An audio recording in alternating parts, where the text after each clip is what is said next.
Laking gulat ni Jordan. Ano ang sinabi mo? Ang 18 taong gulang na batang iyon si Rong Bingxiao ba? Tumayo si Shaon at napakaseryosong sinabi, bago ako mawalan ng malay, kitang-kita ko na ang bata ay nakasuot ng singsing na may pangalan ng pamilya Rong sa kanyang kanang hintuturo. Pagkagising ko, nagkataon na alis na ang batang iyon sa hotel. Palihim kong sinundan siya at nakita kong tinanggal niya ang kanyang makeup at wig. Nagsuot din siya ng itim na armor at lumipad palabas ng kabisera. Maaari kong taya sa aking buhay na ang 18 taong gulang na batang lalaki ay si Rong Bingxiao. Naikuyom ng mahigpit ni Jordan ang kanyang mga kamao at nanginginig sa galit. Para sa Jordan mula 2022, matagal na ang nakalipas mula noong insidente ni Victoria. Pinabayaan na ni Jordan ang bagay na ito. Sa totoo lang, si Jordan ay isang Diyos. Sa daan patungo sa kabisera, inaasahan na niya na baka hindi maganda ang kalalabasan nito. Kung hindi, sa karakter ni Shaon, siguradong ipinagyayabang niya ang kanyang tagumpay sa telepono. Naisip pa nga ni Jordan na baka ito na ang kapalaran ni Victoria. Hindi niya naisip lalo na maghiganti sa sinuman. Gayunpaman, sa sandaling ito, ang puot ni Jordan ay umabot na sa sukdulan nito. Ang batang iyon ay hindi isang ordinaryong estudyante sa high school, ngunit si Rong Bingxiao. Sinadya niyang sirain si Victoria. Ito ay isang ganap na naiibang sitwasyon. Naalala niya na nang malaman niya ang sitwasyon ni Victoria, sinundan ni Dragon at Jordan ang sasakyan ni Victoria habang umaalis ito. Noong panahong iyon, tinanong ni Dragon si Jordan kung dapat niyang imbestigahan kung sino ang 18 anyos na batang lalaki. Ang kahulugan sa likod ng mga salita ni Dragon ay napakalinaw. Kung gusto ni Jordan na maghiganti sa batang ito, may ipapadala kaagad si Dragon para gawin ito. Gayunpaman, hindi siya pinayagan ni Jordan na gawin yon. Pakiramdam niya ay inosente rin ang 18 anyos na batang lalaki. Ang tunay na salarin ay si Clara. Si Clara ang nagkusa para akitin ang batang ito. Sa makatuwid, mas gugustuhin ni Jordan na hindi malaman kung sino ang taong iyon. Kung hindi, baka gusto niya talaga siyang patayin. Ngayong naisip na niya ito, dapat ay hiniling ni Jordan kay Dragon na mag-imbestiga. Kung mag-imbestiga sila, malalaman nilang hindi ordinaryong high school student ang taong iyon. Galit na galit, sinuntok ni Jordan ang bintana ng eroplano. Rong Bingxiao. Sinadya mo akong akitin sa China, para lang pumunta ka sa kabisera at madungisan ang babae ko. Hayop ka, papatayin kita. Papatayin kita. Lihim na natuwa si Shaon nang makitang lubos na naniniwala si Jordan na si Rong Bingxiao ang may kasalanan. Nagkunwari siyang kakampi ni Jordan at nagpatuloy sa pagpaypay ng apoy. Sai, I can understand your feelings at this moment. Galit na galit din ako. Ang halimaw na si Rong Bingxiao na iyon ay hindi lang niloloko niya rin ako. Sai, damn it, dalawa kaming matanda na marami nang naranasan, ngunit pinahiya ng isang brat na katatapos lang tumanda. Pagkatapos ng nangyari, galit na galit ako na hindi ako makatulog buong magdamag at hindi makakain ng kahit isang bagay. Ngunit ano ang magagawa natin? Si Rong Bingxiao ay biolohikal na apo ni Rong Huangde. Pinatay ko si Rong Bailun kaya ang brat na iyon ay ang tanging buhay na tagapagmana ni Rong Huangde. Kalimutan ang tungkol kay Rong Bingxiao. Kahit napatayin niya ang ating mga asawa, gagawin natin siya. Nagkunwaring biktima rin si Shaon. Sa isang banda, ito ay para gumaan ang pakiramdam ni Jordan. Sa kabilang banda, pinapayuhan niya si Jordan na kaya lang niyang magganga ang kanyang mga ngipin at tiisin ang bagay na ito. Gayunpaman, ang nakakatakot na titig ni Jordan ay nangangahulugan na hindi niya pababayaan si Rong Bingxiao. Sinabi ni Jordan, si Rong Bingxiao ay natulog kasama ang aking asawa at ginamit ang buhay ng libu-libong mamamayan sa kabisera upang banta ako. Dapat mamatay ang halimaw na ito. Wala akong pakialam kung kaninong anak siya. Dapat ko siyang turuan ng leksyon. Nang makita ni Shaon na mukhang seryoso si Jordan, dali-dali niyang pinaalalahanan siya, hindi, Jordan, kailangan mong kumalma. Kung gagawin mo ito, tiyak na hindi ka hahayaan ni Rong Huangde na gamitin ang time machine ng kanyang pamilya. Paano mo ililigtas si Victoria kung gayon? Ang kaunting pagkainip ay makakasira sa isang mahusay na plano. Dapat mong pag-isipang muli ito ng mabuti. At saka, ang ating pamilya ay hindi dapat tingnan ng masama, ngunit ang aming pamilya ay mababa. Paulit-ulit na ipinaalala ni Shaon kay Jordan ang gulf sa pagitan niya at ng pamilya Rong. Mula noong siya ay bata pa, si Jordan ay naging mapagmataas at malayo. Ngayon na siya ay isang Diyos, paano siya magiging handang maging mababa sa iba? Sinabi ni Jordan, totoo na hindi ko maihahambing sa mga teknolohikal na armas ng pamilya Rong ngayon, ngunit hindi ibig sabihin na hindi ko siya matatalo. Umiling si Sean. Masyado kang matigas ang ulo. Ang pagkakaiba ng lakas sa pagitan natin at ng pamilya Rong ay parang ordinaryong tao na nakikipaglaban kay Mike Tyson sa isang boxing match. Paano tayo mananalo? Masyadong malaki ang pagkakaiba. Tanong ni Jordan, tanungin kita, sa one-on-one fight, sino ang mas malakas? Ikaw o si Rong Bingxiao? Napangiti si Xiao nang may kumpiyansa. Kaya kong laruin ang peking anak ko hanggang mamatay. 1-0 sa kanya na pinagsama ay hindi sapat para paglaruan ako. Magagamit niya ang anumang armas na gusto niya. Patuloy ni Jordan, kitang-kita ang pagkakaiba ng lakas ninyong dalawa. Kaya bakit ka natalo sa kanya? Sandaling natigilan si Sean at hindi agad nakasagot. Ginawa niya ang buong pangyayari at hindi niya alam ang isasagot. Ngunit hindi nagtagal ay inipon niya ang kanyang sarili. Don't tell me gusto mo silang tambangan. Paano? Hindi sumagot si Jordan. Sa halip, kinuha niya ang kanyang telepono at tinawagan si Lionel. Hello, Lionel. I asked you to collect all suspicious-looking papers yesterday. How did it went? Tanong ni Jordan. Sumagot si Lionel, nakolekta na namin silang lahat. Kasalukuyan kaming nag-iisip ng paraan para sirain ang mga ito. Hindi ko alam kung susunugin namin ang mga ito o buhusan ng tubig. Mas mainam na bigyan mo kami ng payo. Sinabi ni Jordan, ipadala ang lahat ng papel sa akin. Tutulungan kitang alisin ang mga ito. Biglang kinabahan si Sean na kanina palihim na natuwa sa galit ni Jordan. Jordan, pupunta ka ba? Medyo nakaramdam ng pag-aalala si Sean. Mukhang talagang kalabanin ni Jordan ang pamilya Rong. Mabangis na sinabi ni Jordan, ibabalik ko sa akin ang lahat ng papel na bomba sa kabisera sa taong 2022. Gusto kong pumili si Rong Huangde. Alinman sa apo niya ang magbabayad o mamatay tayong lahat. Nagpanik si Sean. Dati Jordan. Hindi mo ito magagawa. Paano mo isa sa panganib ang iyong buhay para sa isang 30 anyos na nasa katanghaliang gulang na babae? Ang mamatay kasama ang pamilya Rong para sa kanya. Si Victoria ay isang ordinaryong babaeng negosyante. Anong karapatan niya para maging sanhi ng isang Diyos na magsimula ng digmaang pandaigdig para sa kanya? Hindi ikaw ang unang lalaki niya. Baka hindi kanya pangalawa o pangatlo. Isa ka lang lalaking nakilala niya noong 30 years old siya. Kahit wala ka, may kasama siyang ibang mayaman. Masyado kang mataas ang tingin mo sa idea na iyon. Talagang ayaw ni Sean na makita si Jordan at ang pamilya Rong sa hayagang alitan. Hindi ito makakabuti sa kanya kahit sino pa ang mamatay. At kung pareho silang namatay, makakalimutan ni Sean ang sarili niyang buhay. Kinokontrol ni na Jordan at Rong Huangde ang buhay at kamatayan ni Sean. Kung may nangyari man sa kanila, wala siyang paraan. Bukod dito, umaasa si Sean na ang lahat ay magiging ayon sa orihinal na plano. Napagpasyahan niyang patayin sina Jordan at Rong Huangde nang maglakbay sila pabalik sa panahon sa Cocodri. Siyempre, ang premise ay noon pa lang, maresolba na ni Sean ang Golden Headband Curse at lason sa kanyang katawan.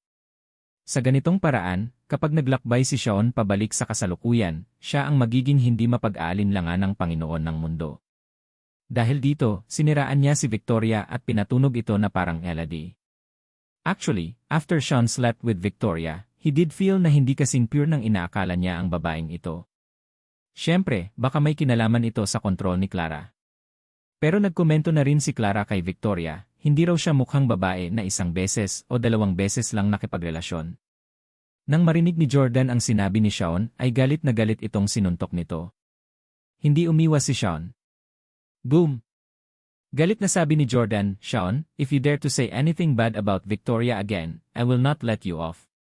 I don't care how bad her background is. I only know that she's an Enlay woman. I can't work with the wrong family like nothing happened after Enlay woman was tainted ila them in this way. Gusto kong malaman ni Rong Bingxiao ang mga kahihinatnan ng pagkakasala sa isang Diyos. Gusto kong malaman ni Rong Huangde na hindi ako isang tao na kayang-kaya niyang saktan. Kung kukonsintihin ni Jordan ang bagay na ito, tiyak na minamaliit siya ni Rong Huangde at ng kanyang apo. Napakataas at makapangyarihan na ang ugali nila. Sa kinabukasan, malamang ay lalo pa nila siyang ipahiya. Kaya naman, kinailangang lumaban si Jordan. Kahit na ang labanang ito ay mauwi sa isa pang digmaang pandaigdig. Pinunasan ni Sean ang dugo sa gilid ng bibig niya. Alam niyang hindi niya makukumbinsi si Jordan. Sige, dahil nakapagdesisyon ka na, bilang mabuting partner mo, makakatabi mo lang ako at tulungan ka. Jordan, ano ba talaga ang balak mong gawin? Sinubukan ni Jordan na pakalmahin ang sarili. Kinailangan niyang harapin ang pinakamakapangyarihang pamilya sa mundo. Kung si Rong Bingxiao lang, natural na hindi na kailangang maglagay ng maraming pagsisikap. Ngunit kung iginiit ni Rong Huangde na protektahan si Rong Bingxiao, kakailanganing labanan ni Jordan ang buong pamilya Rong. Sinabi ni Jordan, ang aming mga kamao at armas ay hindi gaanong banta sa pamilya Rong. Kailangan namin silang bantayin gamit ang papel ng pamilya Zheng.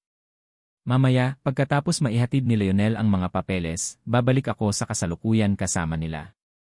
Nahulaan na ni Sean na plano ni Jordan na gamitin ang mga bombang papel laban sa pamilya Rong. Ang mga bombang papel na naimbento ng pamilya Zheng ay isa sa pinakamahirap na armas na harapin sa mundo.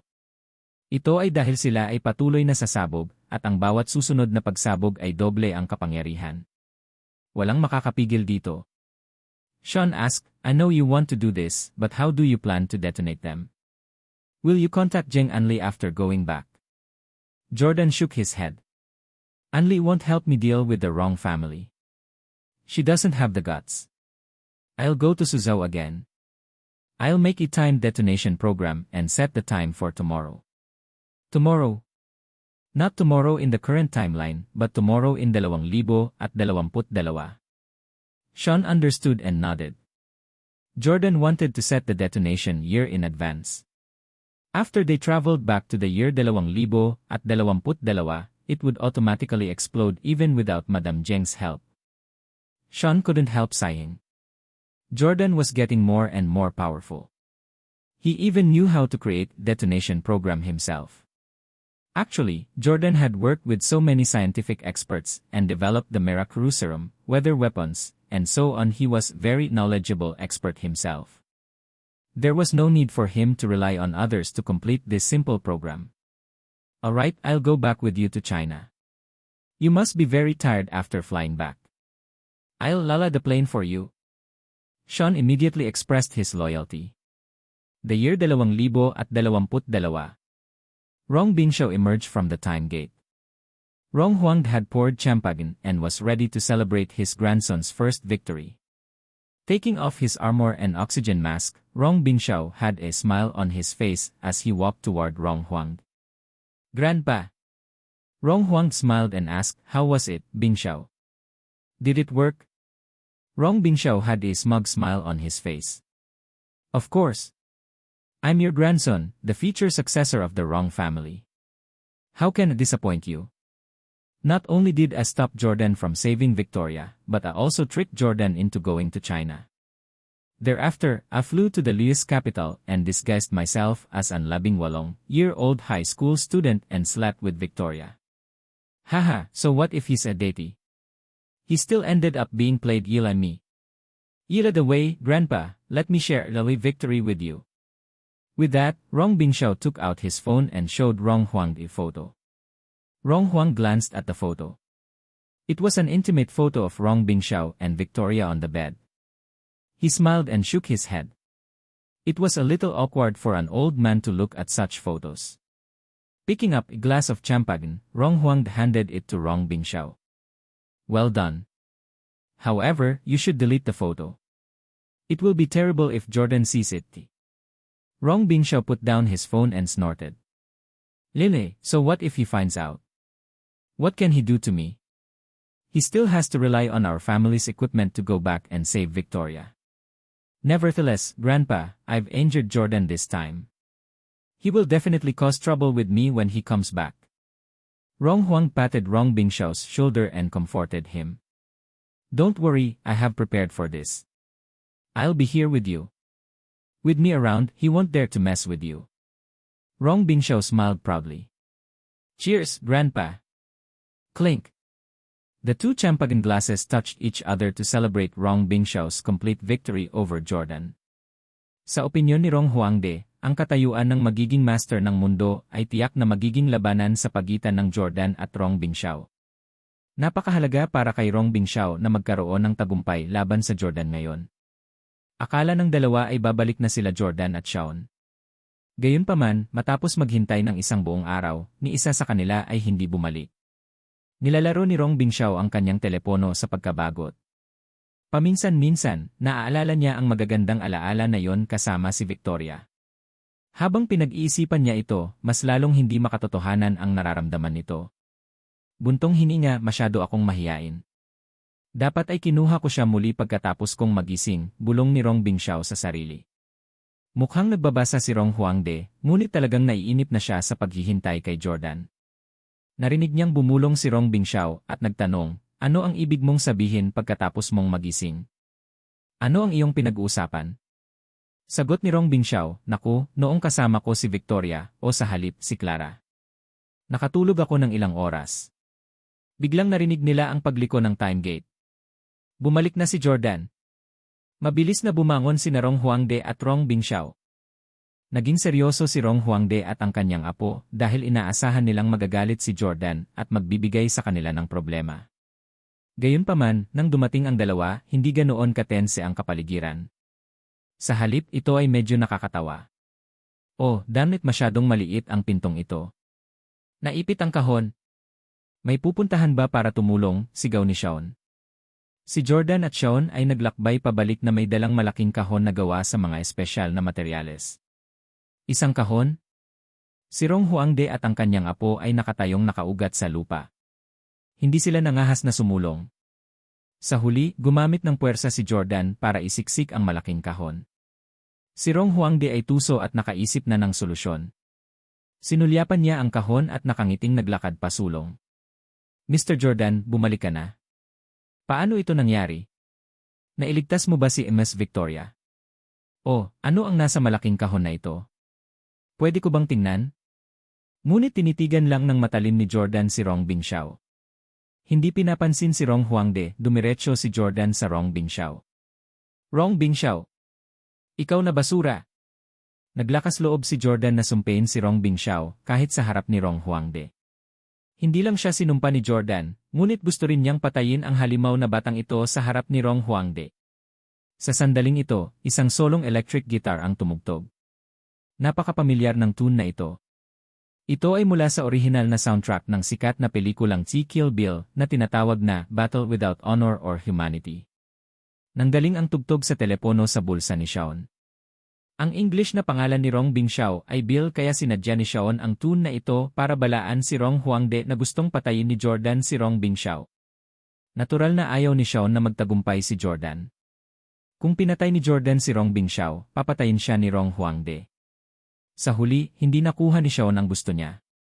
Nang marinig ang tugtog na ito, lumingon si Jordan at pinandilatan si Shaun. Agad na kinuha ni Shaun ang kanyang phone, pinutol ang musika. Nagkunwari siyang sinagot ang isang tawag. Hello, sino ito? Ano? Nagbebenta ka ng insurance? Hindi siya pinansin ni Jordan at nagpatuloy sa pagtitig kay Rong Bingxiao. Pagkatapos ng babala ni Shaun, nalaman agad ni Rong Huangde ang pinaplano ni Jordan. Pumunta si Rong Huangde sa unahan. Mr. Jordan, huwag kang padalos-dalos. May hindi pagkakaunawaan ba? Bingxiao, na-provoke mo na naman ba si Daty Jordan? Anong ginawa mo? Si Rong Huangde ay nagkunwaring ganap na walang kamalay-malay, tulad ng nakaraang panahon. Pagkatapos ng lahat, kailangan pa ring magtrabaho ni Rong Huangde kay Jordan. Kailangan niyang manatili sa pakikipagkaibigan sa Diyos. Ngumuso si Rong Bingxiao. Jordan, makabayan ka talaga. Para maiwasan ang gulo sa kabisera, handa mong isakripisyo ang asawa mong si Victoria. Nagkunwaring nagulat si Rong Huangde. Ano? Naglakbay ka sa nakaraan upang lumikha muli ng gulo para kay Jordan. Mr. Jordan, kasalanan ko ang lahat. Hindi ko siya nadisiplina ng mabuti. Humihingi ako ng tawad sa iyo sa ngalan niya. Gayunpaman, ang nangyari sa pagitan ni Victoria at ng 18 anyos na lalaki ay hindi na mababago. Naaalala mo ba ang sinabi ko? Sa totoo lang, isang pagkakamali na gusto mong baguhin ito. Kahit na ano mangyayari yon. Napatingin si Jordan kay Rong Huangde. Hindi niya alam kung clueless si Rong Huangde o nagpapanggap lang. At ayaw niyang malaman. Hindi ito mahalaga.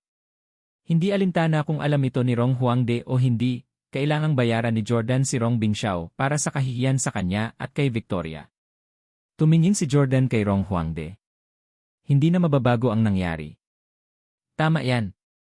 Pero apo mo iyong 18 anyos na batang lalaki na nag-book ng kwarto sa asawa ko. Sabihin mo sa akin, paano ako hindi makakapaghiganti? Parehong nagulat si Rong Huangde at Rong Bingxiao. Alam na ni Jordan na ang high school student ay si Rong Bingxiao in disguise. Paano niya nalaman? Napatingin si Rong Huangde kay Xiaon na napakamot ng ulo. Para sa kapakanan ng pakikipagtulungan sa hinaharap, hindi maaaring gawing awkward ni Rong Huangde ang kanyang relasyon kay Jordan. Sa makatuwid, sinubukan ni Rong Huangde na i-defuse ang sitwasyon. Mr. Jordan, maaaring magkaroon ng hindi pagkakaunawaan. Paano magagawa ng apo ko ang ganoong bagay? Sa karamihan, siya lang ging. Bago matapos si Rong Huangde, hindi na ito napigilan ni Rong Bingxiao. Galit na sigaw niya kay Jordan. Tama. Ako yung 18-year-old na lalaki na yon. Ako yung nakipagsiksikan sa babae mo. Muntik mo na akong pilayin last time. Bakit hindi kita turuan ng leksyon? Jordan, tandaan mo to, aso ka lang ng pamilya Rong. Magalang kang tinatrato ng lolo ko, pero hindi mo alam ang lugar mo. Tumahimik ka.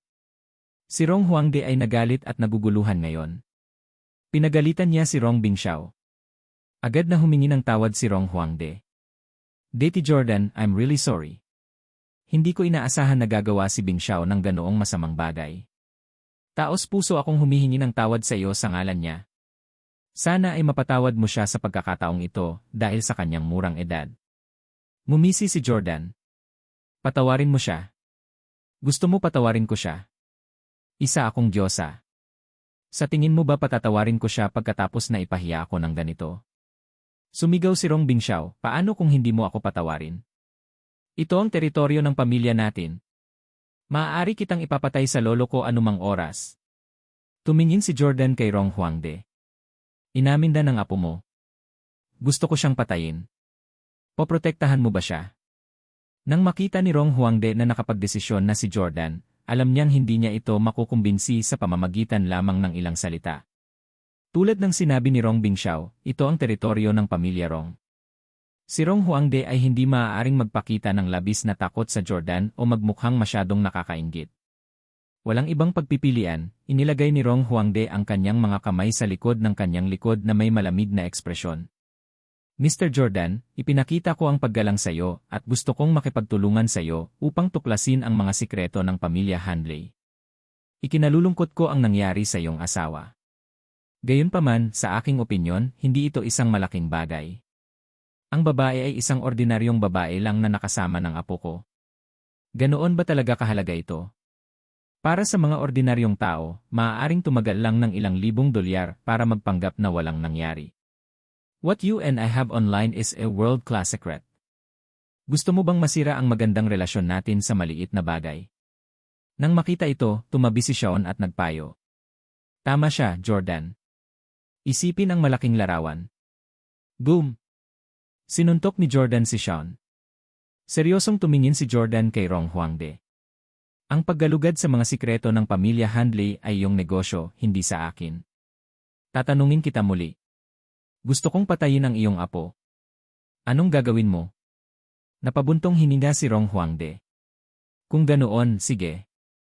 Sasabihin ko sa iyo kung ano ang gagawin ko. Hindi ko hahayaang saktan mo ang apo ko sa anumang paraan. Nahulaan na ni Jordan na poprotektahan ni Rong Huangde ang kanyang apo. Ito ay kalikasan ng tao. Walang lolo na hahayaan na patayin ng iba ang kanyang apo. Posible na ang lolo ay walang magawa, ngunit si Rong Huangde ay malinaw na mas malakas kaysa sa Jordan sa lahat ng aspeto. Imposibleng hayaan niya si Jordan na gawin ang gusto niya. Sinabi ni Jordan, sige, kung ganoon, Mr. Rong, tapos na ang ating pagkakaibigan. Opisyal kong idineklara ang digmaan sa iyong pamilya. Ang mga salita ni Jordan ay nagparamdam sa mga Rong ng matinding banta.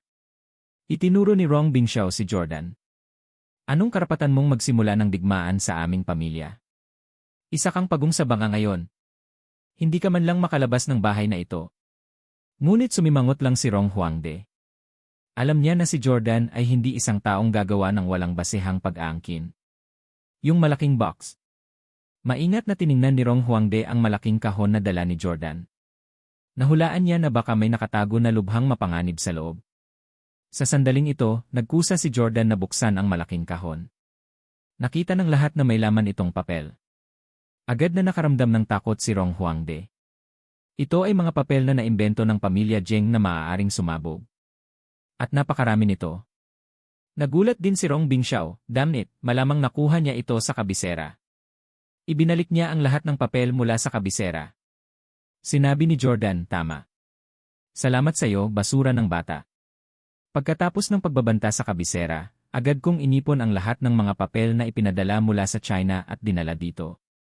Rong Bingxiao, ang katotohanan na nagbanta ka na pasabugin ang papel sa kabisera at papatayin ang libu-libong mamamayan ay sapat na dahilan para patayin kita. Ngumuso si Rong Bingxiao. Hindi ako Amerikano. Ano ang kinalaman ng buhay mo sa Amerika sa akin? Huwag mong isipin na matatakot mo kami dahil lang sa dinala mo ang mga papeles na ito. Alam ng lahat na ang susi sa pagpapasabog ng mga papel na ito ay nasa base ng pamilya Zheng. Nandito ka ngayon, paano mo mapapasabog ang mga papel na ito? Maingat pa rin si Rong Huangde. Nakapag-ayos ka na ba ng maaga para sa isang tao na pumunta sa Zheng Anli? Umiling si Jordan. Hindi, binago ko ang programa at itinakda ko itong sumabog sa isang tiyak na oras. Ang itinakdang oras ay Tumingin si Jordan sa kanyang relo bago nagpatuloy. Sa loob ng 2 minuto. Nataranta si Shaon at nagmamadaling sinabi, Tatay, anak, bilisan mo at makipagkompromiso kay Daddy Jordan.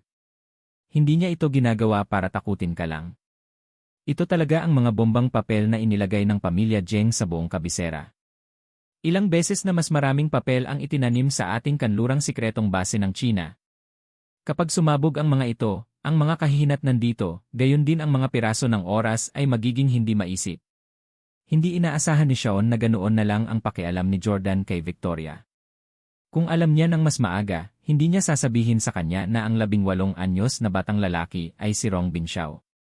Pero si Shaon ang natulog kay Victoria kaya nakonsensya siya at natatakot na baka pagdudahan siya ni Jordan. Kaya't kinailangan niyang itulak ang sisi sa ibang tao sa lalong madaling panahon upang maiwasang maghinala si Jordan sa kanya. Kinabahan si Rong Huangde at agad na tinawag si Zheng Anli. Anli, ito si Rong Huangde. Itigil ka agad ang pagpapasabog ng mga bombang papel para sa kabisera. Nang marinig ni Zheng Anli ang boses ni Rong Huangde, napasigaw siya sa takot. Oh my God, Uncle Rong. Kumusta ka, Li? Kay Zheng Anli, matagal nang patay si Rong Huangde. Masyadong nakakagulat na marinig ang boses ng isang taong namatay sa loob ng 10 taon. Walang oras si Rong Huangde para ipaliwanag ito sa kanya. Huwag na muna natin itong pag-usapan. Itigil mo na agad ang pagpapasabog. Bilisan mo. 1 minuto na lang. Kung hindi, kailangan mong tanggapin ang kahihinatnan. Naririnig ni Zheng Anli ang pagbabanta sa boses ni Rong Huangde. Alam niya na siya ay isang nakakatakot na pag-iral na mas makapangyarihan kaysa kay Rong Bailun. Sa katunayan, si Zheng Anli ay labis na naimpluwensyahan ni Rong Huangde. Ginabayan at pinayuhan niya ang marami sa mga imbensyon at pamamaraan ng pamilya Zheng Anli. Lumipad si Zheng Anli patungo sa detonation control base ng mabilis hanggat maaari at nagulat siya nang malaman na ang kanyang lihim na lugar ay pinakialaman. Damn it, sino ang nagtakda ng time detonation system na ito? Napakahusay na itinago ni Jordan ang kanyang time detonation system. Sa karaniwang mga pangyayari, walang makakakita nito. Malalaman lamang ito kapag papasabog na niya ang mga bombang papel na nakalagay sa kabisera. Sinabi ni Zheng Anli sa telepono, Tito Rong, nakita ko na ang mga papeles sa kabisera ay inilipat sa Fort Rong sa China. Naiinip na sinabi ni Rong Huangde, cut the crap and stop it. Sinabi ni Zheng Anli, paumanhin, hindi ko magawa. May password ang program. Wala akong password para ihinto ang pagpapasabog.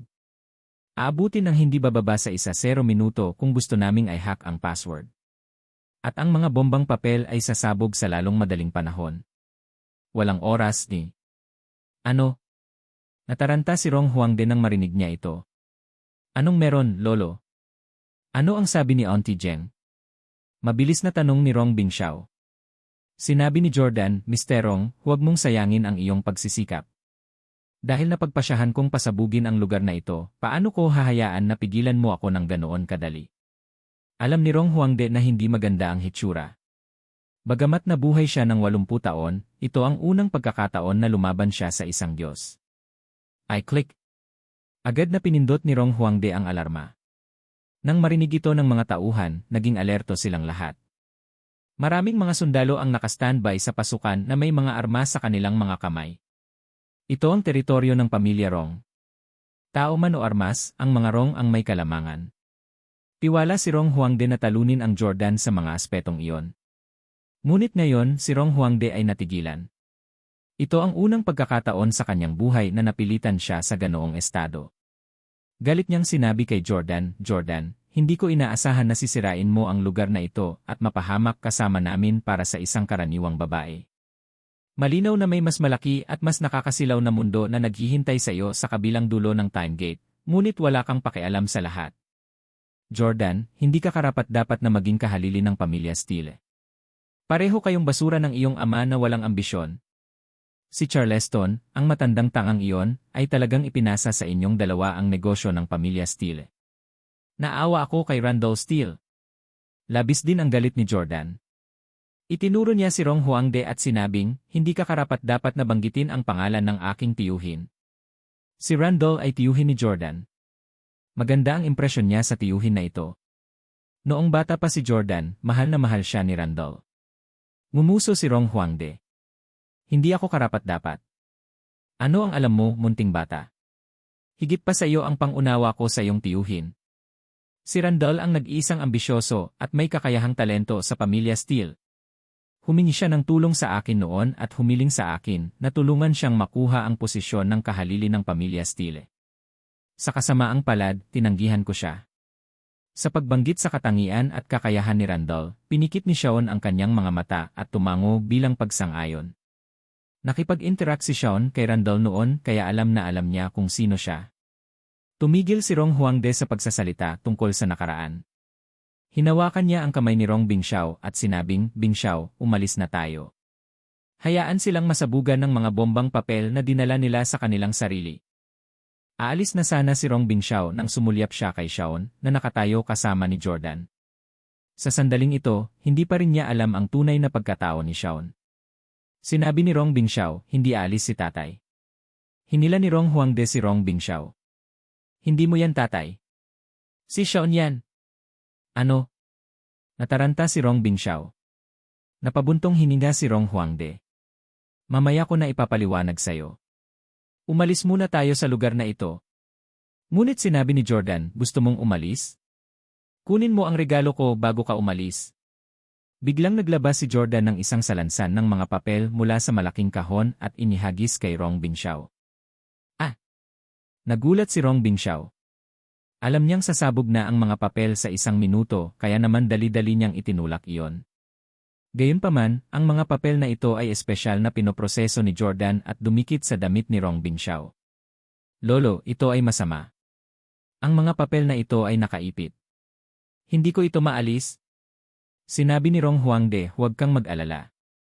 Magiging maayos ka pagkatapos mong hubarin ang iyong mga damit. Tama na. Agad na sinimulan ni Rong Bingxiao na hubarin ang kanyang damit. Gayunpaman, agad na sumigaw si Rong Huangde, huwag mong hubarin ang iyong mga damit ngayon. Kung tatanggalin mo ang iyong mga damit ngayon, maghahagis lang si Jordan ng mas maraming papel sa iyong balat. Hubarin mo ang iyong damit pagkatapos nating makalabas. Walang magawang umiling si Rong Huangde. Masyadong mahina ang aktwal na karanasan sa pakikipaglaban ni Rong Huangde. Kung hindi dahil sa tulong niya, wala siyang pagkakataong matalo si Jordan. Dose-dose ng beses na sana siyang pinatay ni Jordan. Kung may pagkakataon sa hinaharap, tiyak na sasanayin niya ito muli. Kung hindi, magiging mahirap para sa kanya na kunin ang posisyon ng Panginoon ng mundo. Galit na galit si Rong Bingxiao at agad na sinigawan si Dr. Lee, salakayin mo si Jordan. Makuryente siya. Makuryente siya hanggang mamatay. Guro. Natanggap ni Dr. Lee ang utos at agad na inatake si Jordan. Umiwas si Jordan, ngunit hindi niya naiwasan ang atake ng mapahamak na robot na ito. Arf! Nakuryente muli si Jordan at napasigaw. Sige, tara na. Muling hinimok ni Rong Huangde. Para sa isang malaking shot na tulad niya na mabuhay hanggang 80 taong gulang, lahat ito ay salamat sa kanyang pag-ingat. Kung hindi mabilang na beses na siyang pinatay ng ibang mga pamilya. Kung maantala pa sila, baka mapatay siya sa pagsabog. Gayunpaman, si Rong Bingxiao ay walang prinsipyo. Nang makitang may oras pa, sinabi niya, "Teka lang, Lolo. May gusto akong ipakita kay Jordan." Inilabas ni Rong Bingxiao ang kanyang telepono at ipinakita kay Jordan ang isang larawan. Sa larawan, nakayakap ang magandang Victoria sa isang gwapong high school boy sa isang malaking kama sa isang 5-star hotel. Nagsimulang magpakitang gilas si Rong Bingxiao. Nakita mo ba? Ang lalaki sa loob ay ako. Jordan, so what if I slept with your wife? Come and kill me, hahaha. Idiot. Nagmura si Shaon kay Rong Bingxiao at nagmamadaling tumalon palabas ng pinto. Imbes na umakyat siya sa hagdan, dumiretso siya sa unang palapag. Siya ay nagmamadali na tila ang pagsabog ay maaaring mangyari anumang oras. Daddy, anong nagmamadali? May 1 minuto pa. Si Rong Bingxiao ay medyo nalilito. Tinuring niya pa rin ang kabilang partido bilang kanyang ama. Masyadong mahirap intindihin sa ngayon ang ibinunyag ng kanyang lolo kanina. Paglundag pa lang ni Shaon sa unang palapag, narinig niya ang unang pagsabog mula sa malaking kahon sa silid kung nasaan si Jordan at ang dalawa pa. Boom! Hindi naman masyadong malakas ang pagsabog at medyo nakaimik, pero ang lakas pa rin ang nagpanginig sa kwarto. Damn it! Nagsinungaling sa atin si Jordan. 2 minuto na lang ang natitira. Bingxiao, umalis na tayo dali. Muling hinawakan ni Rong Huangde ang kamay ni Rong Bingxiao at naghanda na akayin siya palayo. Si Rong Bingxiao ay hindi nangahas na mag-antala pa. Ngunit sa sandaling ito, isang pangalawang pagsabog ang naganap sa silid. Boom! Doble ang lakas ng pagsabog na ito kaysa sa nauna. Pinasabog nito ang sistema ni Dr. Lee. Si Jordan ang nangunguna ngayon. Gusto mong umalis? Hinawakan mo ang babae ko, pero iniisip mo pa rin na makakatakas ka sa buhay mo. Nang tingnan ni Jordan si Victoria na yakap-yakap ng starred na si Rong Bingxiao, ang galit ay dumaloy sa kanyang mga ugat. Sumunod si Jordan at sinuntok si Rong Bingxiao sa lupa. Ah! Bang bang bang bang. Nang makitang binugbog si Rong Bingxiao, agad na pinaputukan ng mga sundalo sa pintuan si Jordan. Mabilis na tinulungan ni Rong Huangde si Rong Bingxiao na makatayo. Huli na para umalis sa pamamagitan ng paglalakad ngayon. Makakalipad lang tayo. Isuot mo agad ang iyong itim na baluti. Ang mga pagsabog ay kasalukuyang limitado sa silid na ito. Gayunpaman, alam ni Rong Huangde na dadami ang bilang at lakas ng mga pagsabog. Hindi na magtatagal bago ang buong base camp ay hindi naligtas. Kaya naman, kinailangan nilang umalis sa lugar na ito sa lalong madaling panahon. Nang makitang lilipad na si Rong Huangde at ang kanyang apo, pinaghandaan ito ni Jordan. Matapos patayin ang lahat ng mga armadong sundalo, isinuot niya ang kanyang Iron Man armor. Boom! Sa ikatlong pagsabog, naging abo ang lahat ng nasa silid. Kasama ang time gate. Hindi nag-alala si Jordan na sirain ang kagamitan sa paglalakbay sa oras dahil alam niyang tiyak na magkakaroon ng higit sa isa si Rong Huangde. Matapos maisuot ni na Rong Huangde at Rong Bingxiao ang kanilang itim na baluti, agad silang lumipad. Nakasuot ng Iron Man armor, sumunod si Jordan sa likuran at inatake sila sa hangin. Boom! Nyanig ng ika-4 na pagsabog ang buong base. Ang ikalawang palapag ng base ay gumuho. Boom! Ang ika-5 pagsabog ay nagpadala ng higit sa 100 tao na lumipad. Ang lahat ay tumakas sa pinakamataas na bilis. Hindi magtatagal bago masira ang buong base. Ang base camp ay simula pa lamang. Unti-unting kumalat ang panganib sa mga kalapit na lungsod. Sa sandaling ito, si Shaon, na unang tumalon, ay nakasakay na sa isang eroplano at nakatakas. Nang makita na ang mga Rong at Jordan ay nakikibahagi sa isang labanan sa himpapawid, sumama si Shaon sa kanila. Bagamat mas makapangyarihan ang sandata ng mga Rong, si Jordan ay isang Diyos at mahuhulaan ang kanilang mga pag-atake. Sa makatuwid, sila ay pantay na naitugma. Para naman kay Shaon, hindi pa niya napagdesisyunan kung aling panig ang tutulungan. Tutulungan niya kung saang panig ang malapit ng matalo. Ang labanang ito ay tumagal ng mahigit kalahating oras. Sa ngayon, lumipad na rin sila sa Jianmenguan National Forest Park. Ang mga puno sa lugar na ito ay napakalago at mayroong maraming hamog. Medyo mababa ang visibility. Ang mga Rong ay isang hakbang sa unahan ng Jordan. Dumating sila sa kagubatan at nakita nilang hindi pa nakakahabol si Jordan. Sinabi ni Rong Huangdi kay Rong Bingxiao. Bingxiao, maghiwalay na tayo. Ipapatigil ko si Jordan. Umalis ka muna sa lugar na ito. Sinabi ni Rong Bingxiao, hindi ako natatakot sa kanya. Kakalabanin natin siya hanggang kamatayan dito. Ngunit umiling si Rong Huangdi. Kung gusto ko siyang patayin, matagal ko na siyang ginawa. Malaki ang silbi ni Jordan sa akin. Kapag namatay siya, hindi na matatapos ang plano ko. Umalis ka na agad. Huwag ka nang mag-antala pa. I'll contact you again. Dahil doon, si Rong Bingxiao ay hindi nangahas na mag-antala pa at agad na lumipad sa malayo. Hindi nagtagal ay lumipad si Jordan gamit ang kanyang Iron Man armor. Kinokontrol ni Rong Huangdi ang kanyang itim na baluti at pumailang lang sa kalangitan na sinasalubong si Jordan sa labanan. Jianmenguan National Forest Park, Sichuan, China. May makapal na kanopi ng mga berdeng puno. Napakaganda ng tanawin at sariwa ang hangin. Mayroon ding mga tahimik na lawa, nakamamanghang talon at magagandang bundok sa paligid. Ito ay isang lugar para sa maraming mayayamang tao upang makapagpahinga at magsaya sa kanilang sarili. Upang makabili ng oras para makatakas si Rong Bingxiao hanggat maaari, patuloy na sinasalakay ni Rong Huangdi ang Jordan. Bagamat mahusay ang kagamitan ni Rong Huangdi, ang kanyang reaksyon at karanasan sa pakikipaglaban ay mas mababa sa Jordan na wala pang 30 taong gulang. Dahil dito, nagawang talunin ni Jordan si Rong Huangdi sa pamamagitan lamang ng paggamit ng replika ng Iron Man armor. Samantala, lumilipad si Shaon sa itaas ng kabubatan sa eroplanong kinuha niya mula sa base camp. Pinagmamasdan niya ang labanan mula sa malayo. Ayaw pa rin niyang manalo o matalo ang magkabilang panig.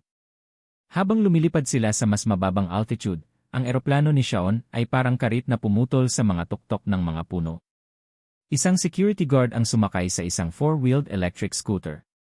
Saang department ka ba galing? Damnit, bakit mo sinisira ang mga puno dito? Boom! Ginamit ni Shaon ang kanyang sandata para patayin ang inosenteng taong ito.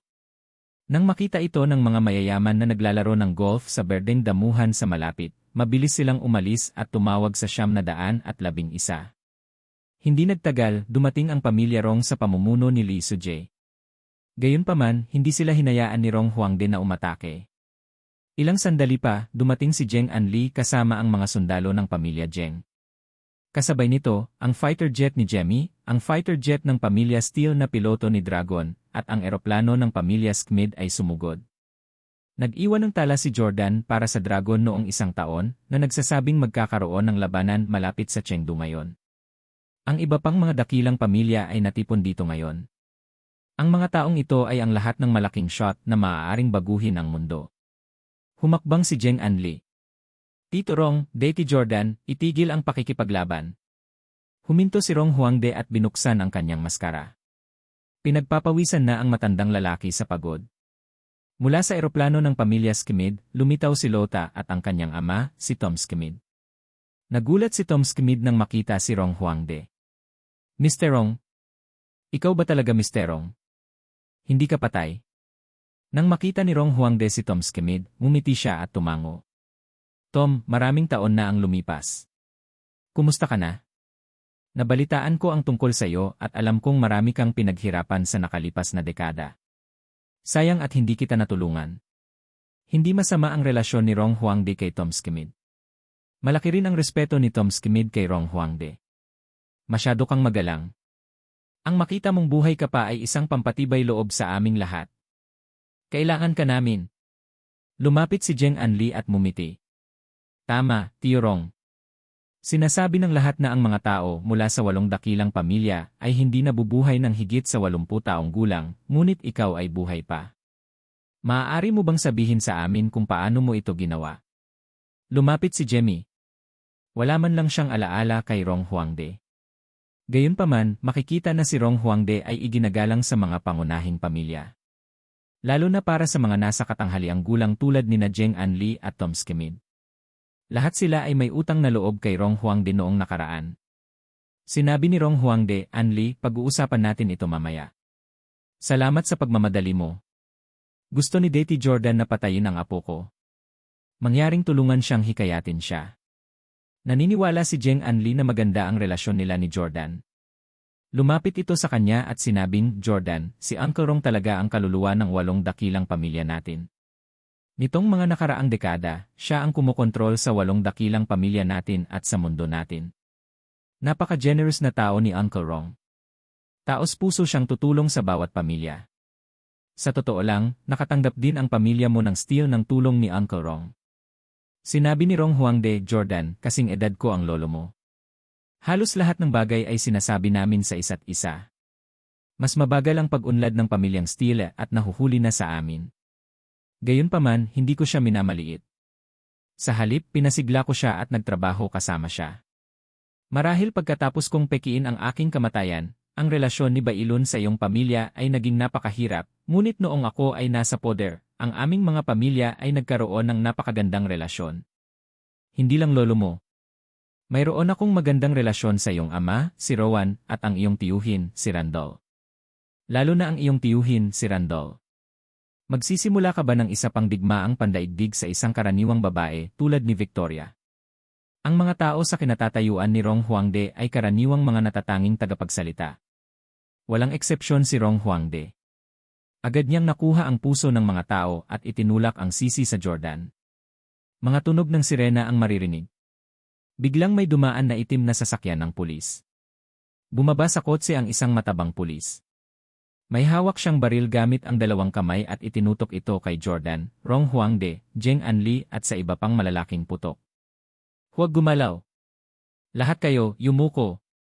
Umalinggaw sa kalangitan ang mga tunog ng jet engine. Isang fighter jet ang biglang lumipad mula sa langit. Isang boses ang nanggaling sa fighter jet. Ito ang Chinese Air Force. Ulitin, ito ang Chinese Air Force. Lahat ng nasa ibaba ang iyong mga armas at maghanda upang may rehistro. Si Jordan, Rong Huangde, Jeng Anli, Jemmy at iba pa ay hindi gumagalaw.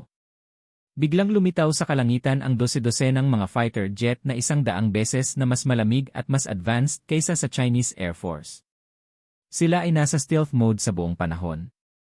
Nang lumipad ang fighter jet ay nagsiwalat sila at ganap na pinalibutan ito. Takot na takot ang piloto. Noon lang niya napagtanto kung anong klaseng tao ang naprovoke niya. Oh and my God, ang mga fighter jet na ito napakagaling nila. Para silang alien na teknolohiya nakakatakot. Napalunok ang piloto. Alam niyang may mga lihim na pamilya.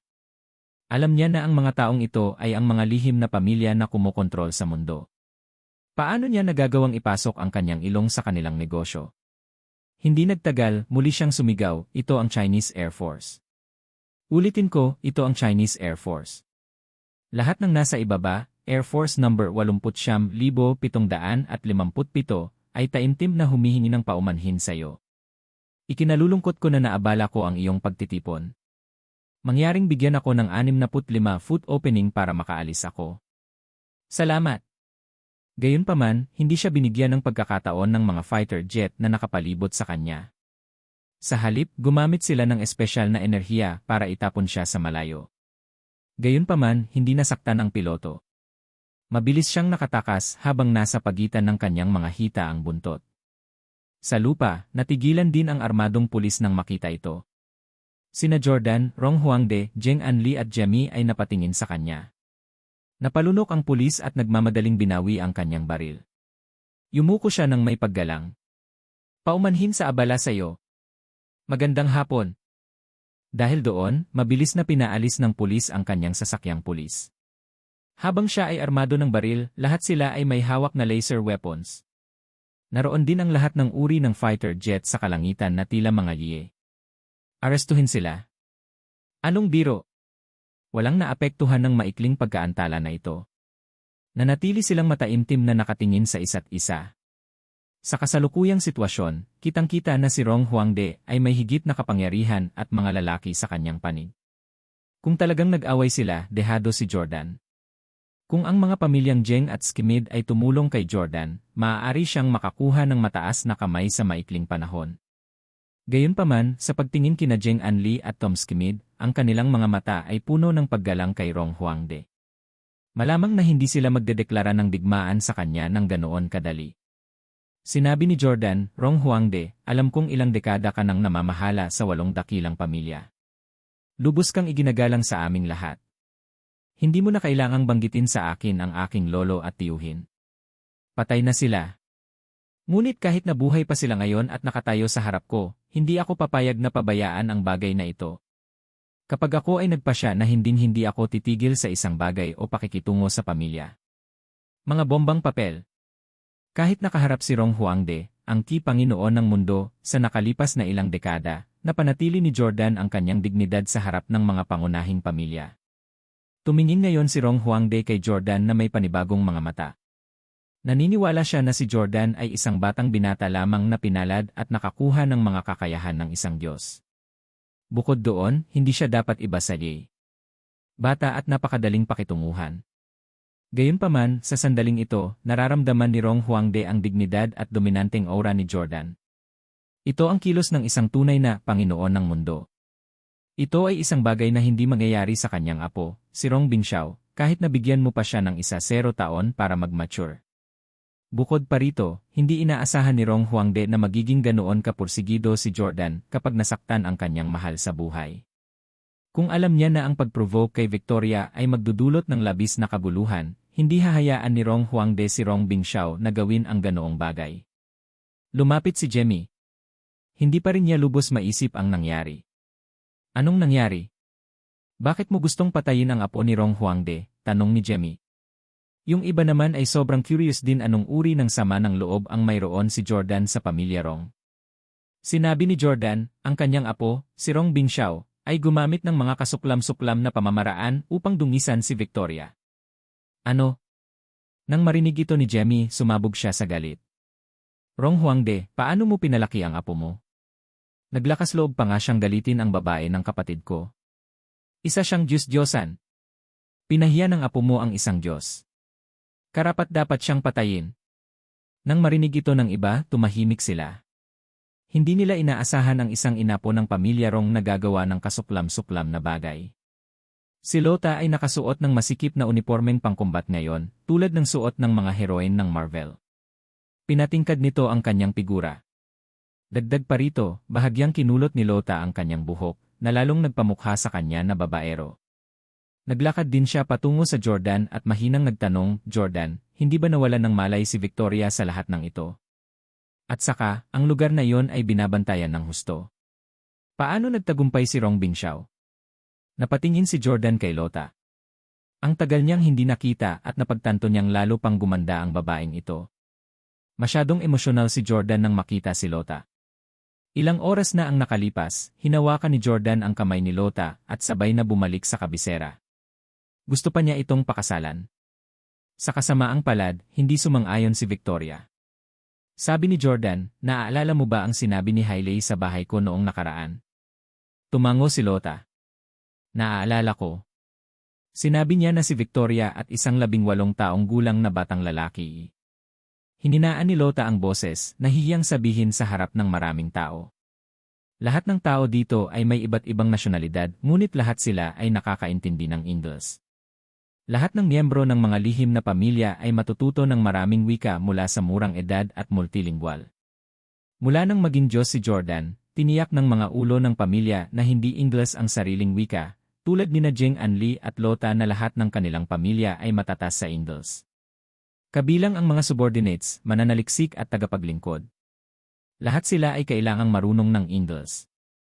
Ang kanilang layunin ay magkaroon ng mas malapit na pakikipagtulungan sa Jordan. Napabuntong hininga si Jordan. Si Rong Bingxiao ay ang 18 taong gulang na batang lalaki. Napatakip ng bibig si Lota sa gulat. Oh and my God, ang batang iyon ay siya. Matapos malaman ito, naiintindihan ni Lota ang nararamdaman ni Jordan. Isang napakasamang gawa ang ginawa ni Rong Bingxiao dahil naging sanhi ito ng pagtatangkang magpakamatay ni Victoria. Nakoma pa si Victoria dahil kay Rong Bingxiao. Kung buhay pa si Victoria, kung itinago niya ang bagay na yon sa kanya at namumuhay ng masaya kasama si Jordan, maaaring pinabayaan ni Jordan si Rong Bingxiao. Gayunpaman, nagdurusa pa rin si Victoria sa pinsalang dulot ng insidenteng iyon. Paano pabayaan ni Jordan si Rong Bingxiao? Agad namang tumayo si Lota para kay Jordan. Naglakad siya patungo kay Rong Huangde. Mr. Rong ni. Sino ka? Na-curious si Rong Huangde tungkol sa pagkakakilanlan ni Lota. Nagmamadaling sumulong si Tom Schmidt. Chairman Rong, ito ang aking anak, si Lota. Nagulat si Rong Huangde. Ngumiti siya ng matamis. Oh my God, Lota ka pala. Halos hindi ako makapaniwala. Lumaki ka na at naging maganda ka. Salamat sa Diyos. Kaya mo pa ring lumaki ng malusog kahit na kontrolado na ni Shaon ang pamilya mo.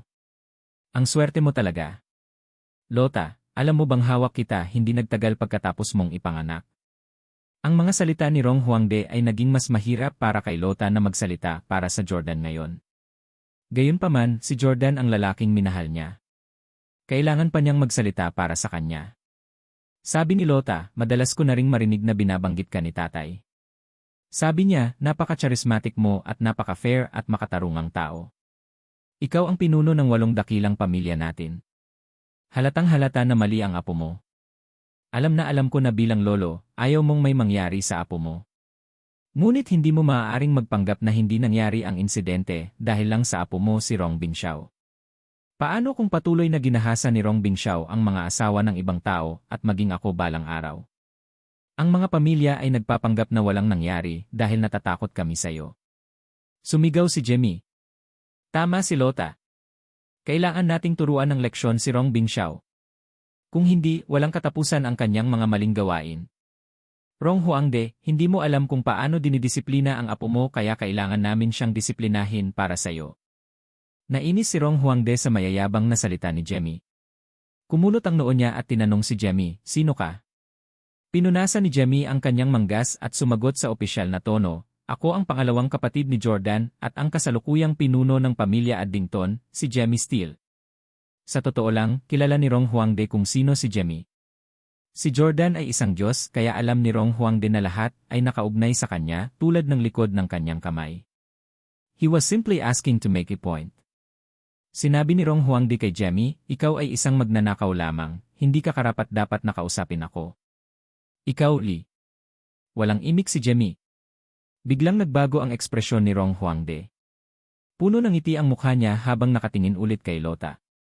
Lota, I like hearing you speak up. You make a valid point. You and Bingxiao are about the same age. Actually, I already have plans for you and Bingxiao to get married. Tom and I will be very happy to have our two families linked in a marriage. Isang ngiti ang lumitaw sa mukha ni Tom Schmidt na parabang siya ay lubos na nasisiyahan sa pag-asam na ito. Ngayong nakumpirma na hindi maaaring pakasalan ni Lota si Jordan, ang pangalawang pinakamahusay na pagpipilian ay tiyak na ang apo at ang hinaharap na kahalili ng pamilya Rong. Ngunit si Lota lamang ang nasa puso niya. Bakit siya magpapakasal kay Rong Bingxiao? Sinabi ni Lota, paumanhin, Mr. Rong. Ang lalaking gusto ko ay dapat na maging responsable. Kailangan niyang magkusa na managot sa isang bagay na kanyang nagawang mali, sa halip na kumilos na parang duwag, nagtago sa ilalim ng proteksyon ng kanyang mga nakatatanda. Sa huli, ito ay isang sama ng loob lamang sa pagitan ni Rong Bingxiao at Jordan. Hindi ba tayo makikialam dito? Bakit hindi tayo makakapayag na dalawa? Mabilis na sumingit si Jemmy. Tama. Nasa hustong gulang na si Rong Bingxiao, tama ba? Siya ay 18 taong gulang na at nasa hustong gulang na. Dapat niyang panagutan ang kanyang mga aksyon. Bakit umaasa pa rin siya sa kanyang lolo? Kumunot ang noo ni Rong Huangde. Maganda ang impresyon niya kay Lota at nagplanong hayaan itong makasama si Rong Bingxiao. Bilang karagdagan, dahil sa kasalukuyang sitwasyon, kung ipipilit ni Rong Huangde na protektahan si Rong Bingxiao, malaki ang epekto nito sa kanyang reputasyon na kanyang binuo sa mga nakaraang taon. Higit pa rito, masyadong maliit ang karanasan ni Rong Bingxiao sa buhay. Ngayon, malapit na silang maglakbay 10 taon pabalik sa Cocodri. Walang makapagsasabi kung anong malaking sikreto ang kanilang matutuklasan.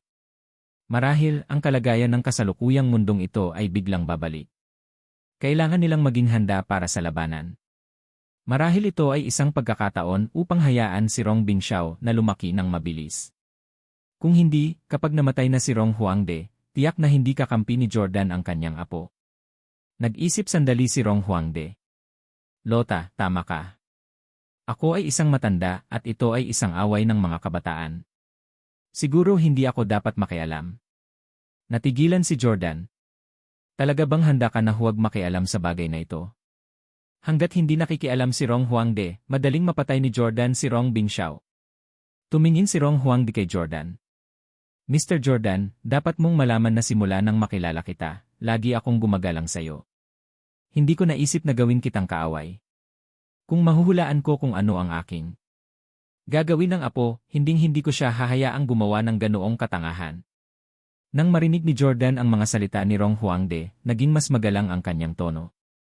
Mr. Rong Huangde, iginagalang kita gaya ng paggalang ko sa aking lolo.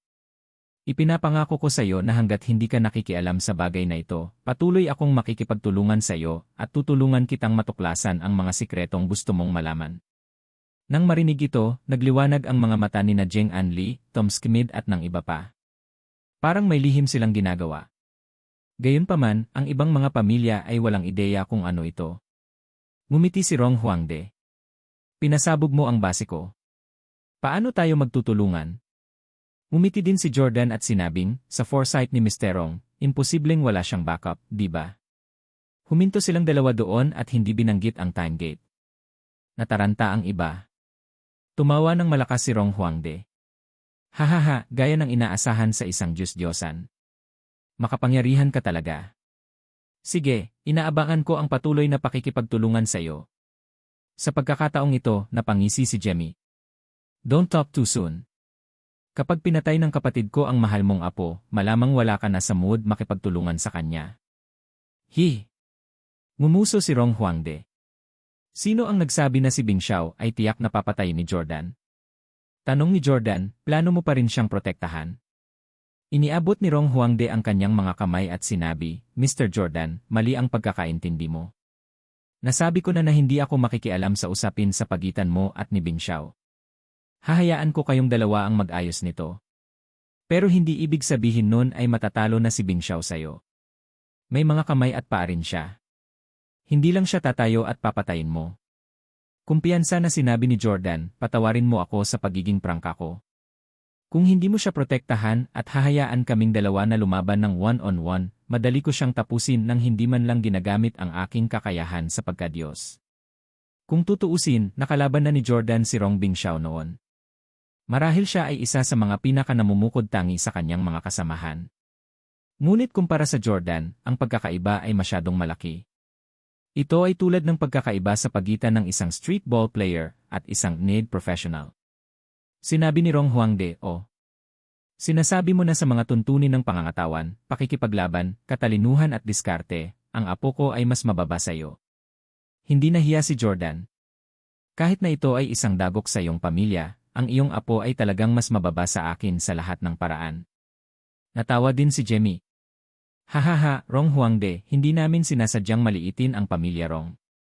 Hindi mo kailangang malungkot. Hinayaan tayo ng lolo natin na maranasan ang lahat ng uri ng sitwasyon mula pa noong bata pa tayo. Ang mga apo ng ibang pamilya ay lahat ay tinatrato na parang mahalagang kayamanan. Hindi sila maikukumpara sa atin, maintindihan? Tumango si Rong Huangde na parang pumayad. Well, sa tingin ko, ang katalinuhan ng apo ko ay maaaring bahagyang mas mahusay kaysa sayo. Kahit na, ang kanyang pangangatawan ay talagang mas mababa kaysa sayo. Tutal, na-inject ka ng Mirakuru Serum. Galit na galit si Jemmy. You start. Anong ibig mong sabihin dyan? Sabi mo mas matalino si Rong Bingxiao kaysa sa kapatid ko. Sa panaginip mo, di ba? Nang marinig ang pahayag na ito, nakaramdam din si Jordan ng inis. Parang kailangan niyang umasa sa Mirakuru Serum para manalo. Ang subordinate ni Rong Huangde, si Li Sujai, ay tumayo din at nagsabi, hindi iyon makatarungan. Deti Jordan, ikaw ay isang Diyos-Diyosan. Ikaw na ang may kapangyarihan na mahulaan mo ang hinaharap. Bukod dito, na-inject ka na ng Mirakuru Serum at ang iyong katawan ay mas malakas kaysa sa mga ordinaryong tao. Sa napakalaking kalamangan, kahit na matalo mo ang yaong master na si Rong. Maging si Jeng Anli ay nagsabi, Jordan, ang iyong pisikal na kalamangan ay talagang napakahusay. Naiintindihan ko yon ng husto. Naikuyom ni Jordan ang kanyang mga kamao, nakaramdam ng sobrang hindi komportable. Kahit na wala akong Mirakuru Serum, magiging madali para sa akin na patayin si Rong Bingxiao. Mabagal na sinabi ni Rong Huangde, mayroon akong medical team dito na maaaring pansamantalang mag-extract ng Mirakuru Serum mula sa iyong katawan. Siguro kung papayag si Mr. Jordan. Sa ganitong paraan, magiging patas ang labanan mo sa apo ko. Iminungkahi talaga ni Rong Huangde na kunin ang Mirakuru Serum mula sa katawan ni Jordan. Sa sandaling mawala ni Jordan ang pagpapahusay ng Mirakuru Serum, magkakaroon siya ng katawan ng isang ordinaryong tao. Isang putok ng baril ay sapat na para patayin siya. Napakadelikado ng kapaligiran ng Jordan. Karamihan sa kanyang mga kaaway ay may mga high-tech na armas. Ang mga baril at artilerya ay ang mga pamantayan. Kung wala ang swero, hindi na mabilang na beses na namatay si Jordan. Nang marinig ito, labis na nag-alala si Lota na papayag si Jordan sa kahilingan ni Rong Huangde sa kanyang pagmamadali. Alam niya na noon pa man ay mayabang si Jordan. Gusto man niyang pumatay ng tao, ayaw niyang ibuli ang mahihina. Itinuloy niya ang pagiging patas, natatakot na ang isang partido ay makikitang dehado. Nagmamadaling sinabi ni Lota, hindi. Si Jordan ay isang Diyos-Diyosan. Kapag nawalan siya ng proteksyon ng serum at naging ordinaryong tao, malalagay sa panganib ang kanyang buhay anumang oras. Kung may mangyari man sa kanya, ito ay magkakaroon ng malaking epekto sa ating mga pamilya at sa buong mundo. Tumango naman ang iba bilang pagsang-ayon. Sa paligid ng Jordan, mabilis na uunlad ang kanilang teknolohiya sa susunod na ilang dekada. Kung hindi, ang kanilang pag-unlad ay magiging mas mabagal. Ang susunod na henerasyon ay maaaring maging stagnant. Ngumiti si Rong Huangde. So, what you mean is that you will definitely use your physical advantage para talunin ang apo ko. Kung kaya mong ibuli ang mahihina, magagawa ko rin ba? Patawarin mo ako sa pagiging masungit, pero kung may intensyon akong patayin ka, kahit magsanib puwersa ang ibang pamilya laban sa akin, lahat kayo ay walang laban sa akin. Dahil sa mga salita ni Rong Huangde, tumahimik ang lahat at ibinaba ang kanilang mga ulo. May karapatan nga siyang maging napakayabang. Noong nakaraang digmaan, ang kapangyarihang ipinakita ni Rong Bailun ay nanaig sa iba pang mga pamilya. At si Rong Huangde ay maaaring magkaroon ng mas nakakatakot na pamamaraan kaysa kay Rong Bailun. Ang pagkakaiba sa lakas sa pagitan ng mga pamilya ay hindi isang bagay na maaaring tulay sa magdamag. Sabi ni Jordan, Rong Huangde, ang dami mong nasabi dahil gusto mo pati apuhin mo ma-inject din ng Mirakuru Serum. Sige, willing akong iabot ang serum. Ibigay mo sa apo mo. Kahit na injected siya ng Mirakuru Serum, mananalo pa rin ako. Tumango si Dragon bilang pagsang-ayon. Parehong na-inject ng Mirakuru Serum ang Dragon at Jordan. Gayunpaman, sa isang one-on-one na labanan, mas malakas pa rin ang Dragon kaysa sa Jordan. Napangiti si Rong Huangde. Sa ganitong paraan, ito ay sa wakas ay magiging isang patas na tunggalian. Sabi ni Jordan, Mirakuru Serum. Kukunin ko ang aking subordinate, Dragon, na ibigay ito sa iyo kaagad. Nasaan si Rong Bingxiao? Kailan niya ako balak labanan? Kaagad pagkatapos marinig ang mga salita ni Jordan, si Li Suji ay nagmamadaling lumapit kay Dragon at sabik na inabot ang serum. Sumagot si Rong Huangde, kailangan mong tanungin siya mismo. Hindi ako makapagpasya para sa kanya. Naramdaman ni Jordan na medyo tuso si Rong Huangde. Sabi ni Jamie, paano namin malalaman kung nasaan ang apo mo? Paano kung itago mo siya? Kailangan ba natin siyang hanapin sa loob ng isang taon? Maging ang pamilyang Skimid ay nagkaroon ng teknolohiya sa pagtatago tulad ng Quantum Invisibility Cloak. Ang pamilya Rong ay malamang na may katulad na high-tech na paraan ng pagtatago. Kung talagang gusto ni Rong Bingxiao na magtago at hindi matagpuan, hindi siya mahahanap ni Jordan. Ngumiti si Rong Huangde. Huwag kang mag-alala, ang mga inapo ng pamilya Rong ay hindi duwag. Malalaman mo na kung nasaan siya. Malalaman ng buong mundo kung nasaan siya. Pagdating ng panahon, kung gusto mong ipaghiganti si Victoria, maaari mo na lang siyang hanapin. Naniniwala si Jordan na hindi magsisinungaling si Rong Huangde sa kanya sa harap ng mga pangunahing pamilya. Dahil nangako na siya, ayaw nang ituloy ni Jordan ang panggugulo dito. Sige, maniniwala ako sa iyo. Sa loob ng ilang araw, pagkatapos kong malutas ang sama ng loob ko kay Rong Bingxiao, pupunta ako para tulungan kang tuparin ang hiling mo ng libre, sa pag-aakalang handa ka pa ring magtrabaho sa akin noon. Napakalinaw ng mga salita ni Jordan. Papatayin niya si Rong Bingxiao gamit ang sarili niyang mga kamay. Na-inject man si Rong Bingxiao ng serum o hindi, mananalo siya. Gayunpaman, hindi masyadong nag-aalala si Rong Huangde. Tila sobrang tiwala niya sa apo. With that, umalis na si Jordan. Sinundan siya ni Jemmy at sinabing, "Jordan, halika sa aking lugar." Tumango si Jordan. Nag-jogging din si Lota. "Gusto ko rin pumunta." "Lota." Nagmamadaling tinawag ni Tom Skimid si Lota. "Lota, bumalik ka. May asawa na si Daty Jordan. Huwag mo na siyang istorbohin pa." Kakasabi lang ni Rong Huangde na gusto niyang magpakasal sina Lota at Rong Bingxiao. Bilang isang ama, natural na umaasa si Tom Skimid na ang kanyang anak na babae ay maaaring magpakasal sa isang inapo ng pamilya Rong. Kung si Lota ang naging manugang ng pamilya Rong, hindi niya kailangang mag-alala tungkol sa kanyang kinabukasan. Napahinto si Lota sa kanyang kinatatayuan. Bagamat siya na ang pinuno ng pamilya Skimid, kailangan pa rin niyang makinig sa kanyang ama. Masasabi ni Jordan na nag-aatubili siyang makipaghiwalay sa kanya. Pumunta siya sa harap at inaliw siya. "Lota, pagkatapos nating ayusin ang bagay na ito, pupunta ako sa Switzerland para hanapin ka." "Okay." Tumingin si Lota kay Jordan ng magiliw at tumango. With that, sumakay si Jordan sa eroplano ni Jemmy at umalis papuntang Manchester. Ito ang palasyo ni Jemmy. Lumapag ang eroplano sa isang lugar na kakaunti ang populasyon. Pagkababa pa lang nila sa eroplano, maraming subordinates ang dumating para salubungin sila. Sa sandaling ito, isa pang eroplano ang biglang lumipad. Naka-stealth mode ito at nakasunod sa likod ng eroplano ni Jemmy. Ngayon lang nila napansin. Maingat na tiningnan ni Jemmy ang eroplano sa likuran niya at agad na nagulat. Ito ang fighter jet ng pamilya Rong. Lahat makinig. Atake agad. Naisip ni Jemmy na si Rong Bingxiao ang nagpapalipad sa eroplanong ito. Bang bang bang. Ang mga tauhan ni Jemmy ay sumalakay gamit ang kanilang mga baril at mga sandata ng laser. Pero si Sean ang nasa eroplano. Damn it! Gustong bumaba ni Sean, ngunit siya ay inatake sa sandaling siya ay lumapag. Kaya naman, pinindot niya ang isang buton at naglabas ng vibrating sound wave. Boom! Kahit na mula sa higit sa 10 kilometro ang layo, maaaring madama ang epekto. Nagsimulang magdugo ang pinakamalapit na sundalo mula sa kanilang airdromes. Nagmamadaling tinakpan ni na Jordan at Jemmy ang kanilang mga tenga, labis na hindi komportable. Sinabi ni Jordan kay Jemmy, "Sabihin mo sa iyong mga tauhan na huminto." "Si Sean ayon." "Ha?" Saka lang bumaba ng eroplano si Sean. Tinuro niya si Jemmy. "Bata, hindi mo man lang masabi kung kaibigan ba ako o kalaban. Nagtataka ka lang ng bulad. Kami ni Jordan ang pinakamalapit na magkasosyo ngayon." Nagmura din si Jemmy. "Bakit hindi mo sinabi sa amin ng maaga na pupunta ka sa teritoryo ko?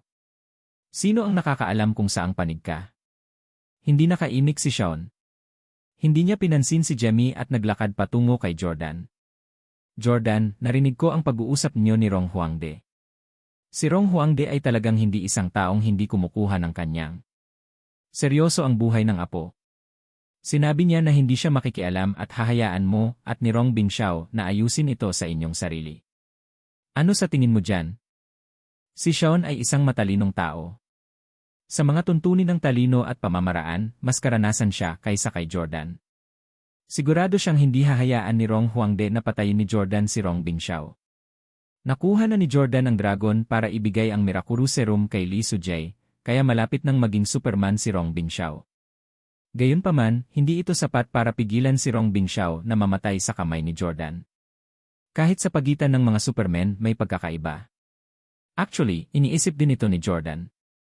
Masasabi niya na si Rong Huangde ay lubos na nagtitiwala sa kanyang apo. Kumunot ang noo ni Jordan. Si Rong Huangde ay tila hindi isang taong bumabalik sa kanyang salita. Dahil sinabi niya sa harap ng mga pangunahing pamilya na hindi siya makikialam at hayaan kaming mga junior ang mag-ayos, malamang na hindi siya makikialam. Ngunit kung talagang hindi siya makikialam, tiyak na mamamatay si Rong Bingxiao. Tumango si Sean. "I think so too." Maliban na lang kung talagang naniniwala siya na kayang talunin ka ni Rong Bingxiao. Pero mas mababa si Rong Bingxiao sa iyo in terms of physical ability and strategies. Biglang naputol si Jemmy. Paano kung tumulong si Rong Huangde mula sa likod ng mga eksena? Sa pagpapayo ni Rong Huangde kay Rong Bingxiao mula sa likod ng mga eksena, magkakaroon siya ng mahusay na mga diskarte, habang ang kanyang pisikal na kakayahan ay magiging katulad ng sa Jordan dahil sa serum. Kasabay ng mga high-tech na armas ng pamilya Rong, magkakaroon pa kaya si Jordan ng pagkakataong manalo? Ngumuso si Jordan. Kung iyon ang iniisip niya, kung gayon minamaliit niya ako. Hanggat hindi ginagamit ng pamilya Rong ang kanilang malalaking armas para protektahan si Rong Bingxiao, tiyak na mamamatay siya. Sige, tumigil ka na sa labas. Mag-usap tayo sa loob. Jordan, ipapakita ko sa iyo ang aking kasalukuyang kapaligiran. Siguradong ma-inlove ka sa lugar na ito, haha. Hindi na makapaghintay si Jemmy na hilahin si Jordan. Pagmamay-ari niya ang lugar at inayos ito ayon sa gusto niya. Ngayon, gusto niyang ipakita ito kay Jordan. Sumunod naman sa kanila si Shaun at pumunta sa isang napakalawak na sala. Napakaklase ng palamuti. Makintab, puting kasangkapan, modernong mga piraso ng sining at mainit na ilaw. Niyaya sila ni Jemmy na maupo sa sala at nag-snap ng daliri. Jessica, Taylor, halika at magbuhos ng tsaa para sa mga bisita. Hindi nagtagal, dalawang magagandang babae na nakasuot ng mahigpit na damit ang lumapit at nagbuhos ng tsaa para kina Jordan at Shaun. Gulat na napatingin si Shaun sa dalawang babae. Bakit parang pamilyar ang dalawang babaeng ito? Mga celebrity ba sila? Humigop ng tsaa si Jemmy at mumiti. Mga celebrity? Mga katulong lang. Hahaha. Balita ko mahilig kang makipaglaro sa mga babaeng celebrities, Shaun.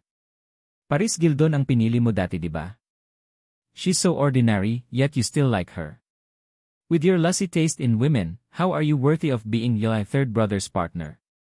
I'll give you a few amazing ones. Siguradong magugustuhan mo sila. Hiniling ni Jemmy na umalis muna sina Jessica at Taylor, na naging bida sa maraming serye sa telebisyon. Pagkatapos ay pinitik niya ang kanyang mga daliri.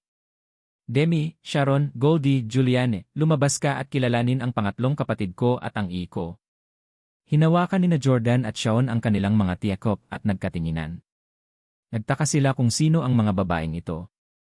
Hindi nagtagal, apat na magaganda at kaakit-akit na diyosa na agad na malalampasan ang sinumang babaeng celebrity sa entertainment industry ang lumapit sa kanila.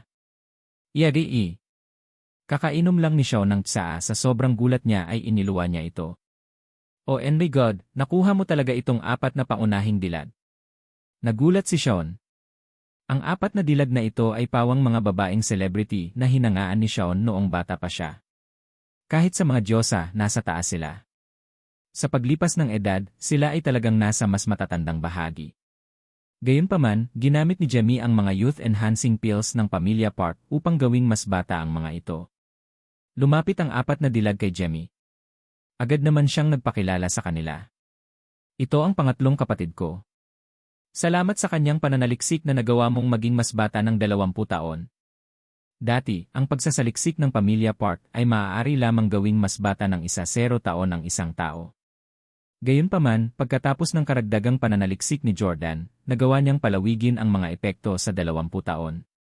Kung hindi dahil sa katotohanang hindi niya ito kailangan, ipinagpatuloy ni Jordan ang pagsasaliksik hanggang sa magbunga ang mga resulta ng 30 taon na mas bata. Mabilis na yumuko ang apat na dilag at nagpasalamat kay Jordan. Salamat, Mr. Jordan. Sa edad ni Jordan, marami pa talaga siyang hindi napanood na palabas. Gayunpaman, alam niyang sila ang pinakasikat na female celebrities noon, kaya gumagalang siya ng pagbati. Nang makita ni Shaun na ang Diyos ang hinahangaan niya noong bata pa siya ay kasing ganda pa rin ng kanyang naalala, hindi na niya ito napigilan. Jemmy, maaari ba akong pumili ng alinman sa mga diyosa na ito? Tanong ni Shaun. Naiinis na sabi ni Jemmy, anong diyosa? Maids ko lang sila. Pumili ka kung sino ang gusto mo. Tumayo si Shaun at hinila ang isang matangkad at matamis na dilag sa kanyang mga bisig. Demi, maraming taon na kitang gusto. Si Shaun naman ay tumawa ng masama. Nang makita ito, dali-dali siyang kinawayan ni Jordan. Shaun, bitawan mo siya. Be more respectful. Sabi niya sa mga beauties, lahat naman, alam kong lahat kayo ay sikat na female celebrity. Nagsumikap din kayo for so many years. You deserve our respect. Masyadong reckless ang second brother ko. Pero don't worry, I have the authority to allow you to leave this place. Pero matapos nilang marinig ang sinabi ni Jordan, hinawakan ng isa sa mga female celebrity ang kamay ni Jordan. No, Mr. Jordan, ayaw naming umalis. We stayed here willingly. Your status is so noble. You should not put us on pedestal. If you like us, that will be the happiest thing for us. Sharon, ito. Natigilan si Jordan at hindi alam ang sasabihin. Isang masamang ngiti ang ibinigay ni Jemmy. Jordan, hindi ka kasing galing ko pagdating sa babae. Hindi ko sila pinilit na manatili dito, at kahit kailan hindi ko sila pinilit na gawin ang anumang bagay na ayaw nilang gawin. Kung babalik sila sa kanilang ordinaryong mundo, unti-unti silang tatanda habang lumilipas ang panahon.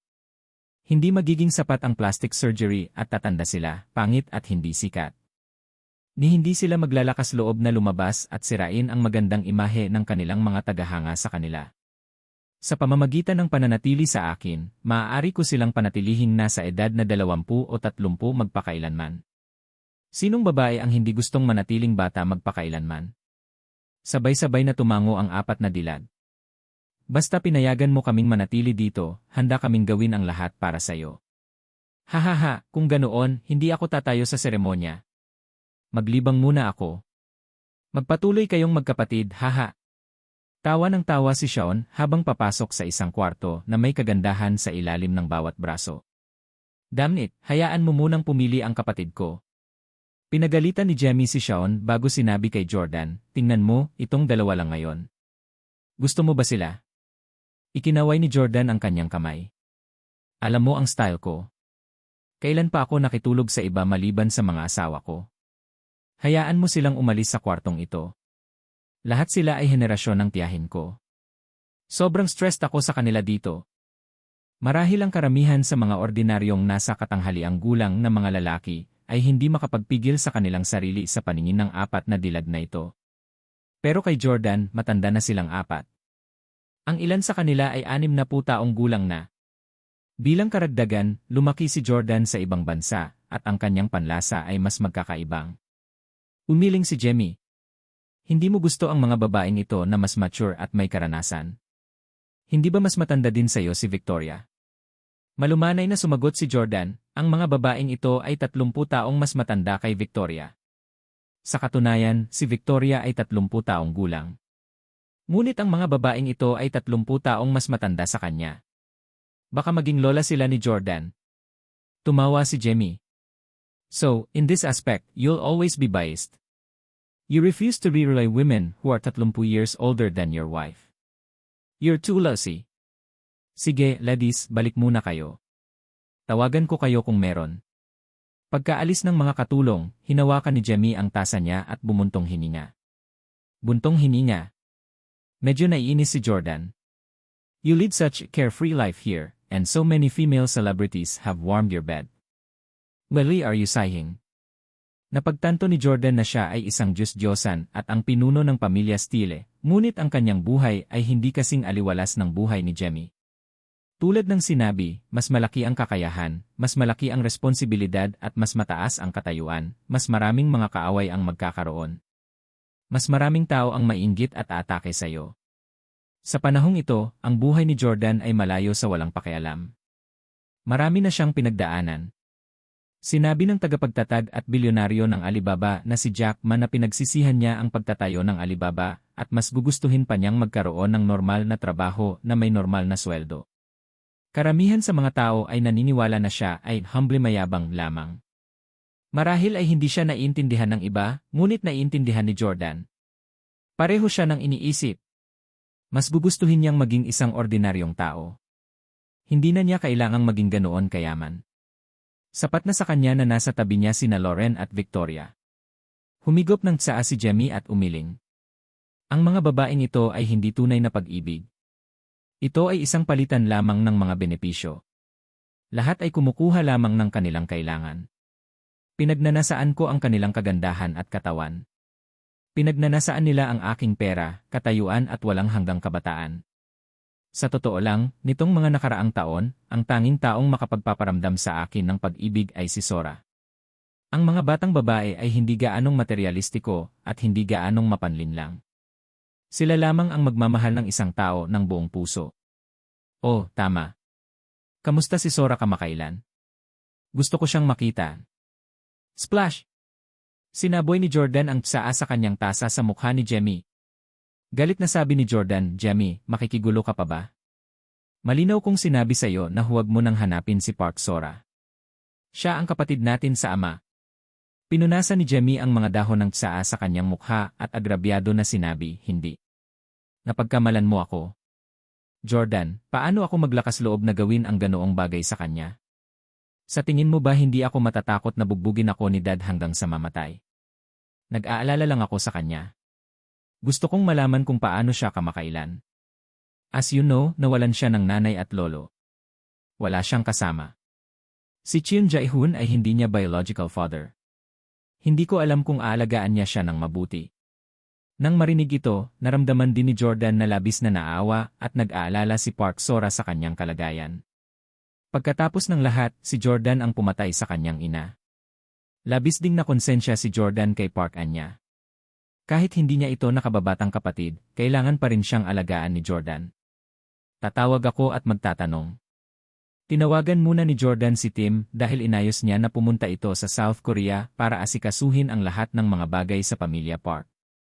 Hindi nagtagal ay natagpuan ni Tim si Cheon Jae-hoon at hiniling na kausapin siya ng personal ni Jordan. Hello, Mr. Steele. Ako si Cheon Jae-hoon. Binati ni Cheon Jae-hoon si Jordan sa English. Masasabi ni Jordan na hindi maganda ang English ni Cheon Jae-hoon at kailangan niya ng maraming pagsisikap para maunawaan siya. Kaya nagkusa siyang makipag-usap sa kanya sa Korean. Kumusta si Park Sora kamakailan? Sinabi ni Cheon Jae-hoon, I'm really sorry. I lost her. Nawala siya. Anong ibig mong sabihin? Nag-alala si Jordan. Paumanhin ang tono ni Cheon Jae-hoon. Kasalanan ko lahat. Napilitan akong bumaba. Pagkalabas ko sa Blue House, araw-araw akong nanlumo at umiinom. Hindi ko na pinansin si Sora. Akala ko nagtago siya sa kwarto niya para alalahanin ang pagkamatay ng nanay niya. Hindi ko siya inistorbo at nagpahatid lang ng pagkain. Ngunit isang araw, binisita ko siya at napagtanto kong wala na siya sa silid. Nagpadala na kami ni Mr. Tim ng mga tao upang maghanap sa bansa, ngunit hindi namin mahanap si Sora. Nakaramdam ng labis na pag-aalala si Jordan. Si Park Sora ay isang rebeldeng babae. Makikita ito sa paraan ng pag-ibig niya kay Jemmy sa likod ng kanyang mga magulang at lumipad sa larangan ng digmaan upang salubungin ito. Nag-aalala si Jordan na pipiliin ni Park Sora na magpakamatay matapos malaman na patay na ang kanyang ina. Kung ganoon, mas makonsensya si Jordan. Bitawan niya sana si Madam. Sabi ni Jordan, baka umalis na siya sa South Korea. Magpapadala ako ng mga tao para hanapin siya sa iba't ibang bansa. Napala, bakit ka bumaba? Napabuntong hininga si Cheon Jae-hoon. You should know that it's all thanks to Madam na na-achieve ko ang status ko. Nung namatay si Madam, alam ng mga yun na wala na yung backer ko, kaya binaba nila ako. Hindi lang nila ako tinanggal sa pwesto ko, gusto pa nila akong makulong. Mr. Steele, alam kong resourceful ka. Please help me. Bagaman hindi ako ang biyolohikal na ama ni Sora, pinanood ko siyang lumaki sa lahat ng mga taon na ito. Sa kanyang mga mata, para akong ama niya. Hindi niya ako kayang mawala at ayokong iwan siya. Sinabi ni Jordan, maaari mong kausapin si Tim tungkol sa mga maliliit na bagay na ito. Ibinaba ni Jordan ang telepono. Nang marinig ang kapahamakan, balisang lumapit si Jemmy at nagtanong, Jordan, anong nangyari? Nawawala ba si Sora? Tumango si Jordan. Baka tumakas siya sa bahay. Dapat alam mo ng husto ang pagkatao niya. Siguradong posible na gawin niya ang ganoong bagay. Mukhang nag-aalala si Jemmy. Patay na ang nanay niya. Siya lang ang nakakakontrol sa kanya. Nag-aalala ako na baka may mangyari sa kanya. Magpapadala ako agad ng mga lalaki para hanapin siya. Hindi na kailangan. Agad namang tinanggihan ni Jordan. Ipapadala ko ang mga tauhan ko para hanapin siya. Bilang pinuno ng pamilya Steele, inuutusan kitang huwag makipag-ugnayan sa kanya. Masasabi ni Jordan na gusto pa rin ni Jemmy si Park Sora. Natatakot siya na baka hindi makapagpigil ang ni-stard na ito at makagawa na naman siya ng mali. Mukhang agrabyado si Jemmy. Sa sobrang galit niya ay sinipa niya ang $1,000,000 na upuan. Hahanapin ko si Daddy bukas para magpad na test. Hindi naman talaga ako kamukha ng tatay natin. Tiyak na hindi ako ang biological son niya. Kung ganoon, wala ka ng dahilan para pigilan kami ni Sora. Turo ni Jordan kay Jemmy. Magkaiba tayo ng nanay, kaya kung hindi ka anak ni Daddy, hindi na tayo magkapatid. Pero nakababatang kapatid ko pa rin si Park Sora. Kung ang isang tagalabas na tulad mo ay nanlalait sa nakababatang kapatid ko, papatayin kita agad. Sandaling natigilan si Jemmy. Matapos pag-aralan ang lohika na ito, nagmamadali siyang pumunta. Kuya, tignan mo nga akong mabuti. Paanong hindi ako magiging anak ng tatay natin? Paano kung maupo ka? Inimbitahan ko ang paborito mong American talk show host na manatili dito.